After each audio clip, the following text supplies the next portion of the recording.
எனக்கு அன்பான சகோதர சகோதரிகளே, நம்ம வேதாகமத்திலிருந்து ஒரு வசனத்தை தியானிக்க போகிறோம். சங்கீதம் 23:1.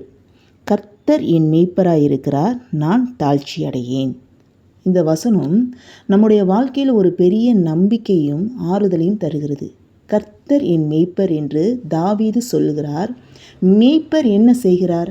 ஆடுகளை காப்பாற்றுகிறார், வழி நடத்துகிறார், பாதுகாக்கிறார், உணவளிக்கிறார். அதே போல தேவன் நம்முடைய மேய்ப்பராய் இருக்கிறார். நாம் எங்கே போக வேண்டும் என்று தெரியாத சமயங்களிலும் அவர் நம்மை சரியான பாதையில் நடத்துகிறார். நாம் பயப்படும்போது அவர் நம்முடன் இருப்பார். நாம் துன்பத்தில் இருக்கும்போது அவர் நமக்கு ஆறுதல் அளிப்பார். அதாவது கர்த்தர் என் மேய்ப்பராய் இருக்கிறார், நான் தாழ்ச்சி அடையேன். நான் தாழ்ச்சி அடையேன் என்றால் என்ன அப்படின்னா, எனக்கு குறைவில்லை.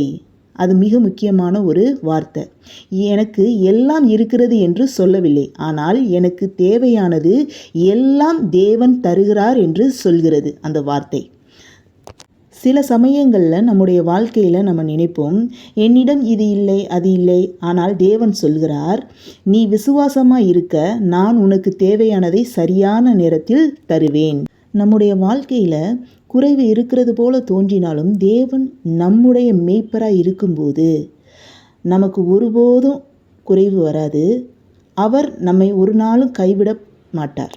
தாவீது என் மேய்ப்பர் என்று சொல்லுகிறார். அதாவது தேவன் நமக்கு தொலைவில் இருப்பவர் இல்லை, அவர் நமக்கு நெருக்கமானவர். நம்முடைய வாழ்க்கையை கவனிக்கும் ஒரு மேய்ப்பர் என்று சொல்கிறார் தாவீது. ஒரு மேய்ப்பர் என்ன செய்கிறார்?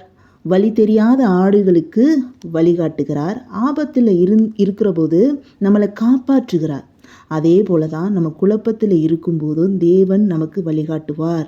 நாம் துன்பத்தில் இருக்கும்போதும் அவர் நமக்கு ஆறுதல் அளிக்கிற தேவனாக இருக்கிறார் என்று நம்ம விசுவாசிக்க வேண்டும், நம்ப வேண்டும். ஜெபிப்போமாக. அன்பான பரலோக தந்தையே, கர்த்தர் என் மேய்ப்பர் என்று சொல்லும் இந்த அருமையான சத்தியத்திற்காக உமக்கு நாங்கள் நன்றி சொல்கிறோம் ஆண்டவரே. இன்று எங்கள் வாழ்க்கையில் உள்ள எல்லா குழப்பங்களையும் உங்கள் கரங்களில் நாங்கள் ஒப்பு கொடுத்து செபிக்கிறோம். நாங்கள் எங்கே போக வேண்டும் என்று எங்களுக்கு தெரியாத நேரங்களில் நீர் எங்களை வழிநடத்தும் மேய்ப்பராய் இருக்க போகிற கிருபைக்காக உமக்கு நாங்கள் நன்றி செலுத்துகிறோம் அப்பா. குறைவாக இருக்கிறது போல எங்கள் வாழ்க்கையில் என்னென்ன காரியங்கள் எல்லாம் ஆண்டவரே தோன்றுகிறதோ அதை அப்பா என் தகப்பன் நீர் போதுமானவராய் இருந்து அதை அப்பா எங்களுக்கு பரிபூரணமாய் கொடுக்கும்படியாக உங்கள் கரங்களில் நாங்கள் ஒப்பு கொடுத்து செபிக்கிறோம் அப்பா.